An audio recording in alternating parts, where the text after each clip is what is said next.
राम राम मैत्रिणींनो, आज आपण बघणार आहे तुरीची उसळ। त्यासाठी इथे तेल कडकडीत गरम केलेले आहे।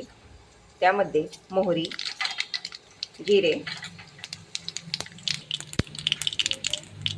चिरलेला कांदा चांगला तांबूस रंग येईपर्यंत परतून घ्यायचा आहे।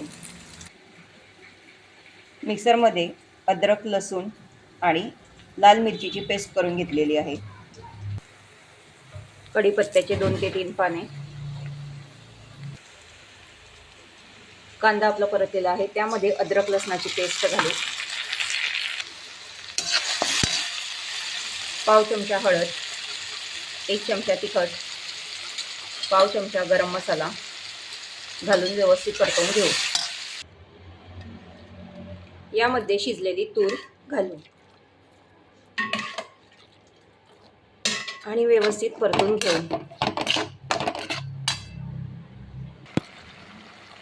यामध्ये चवीप्रमाणे मीठ घालू।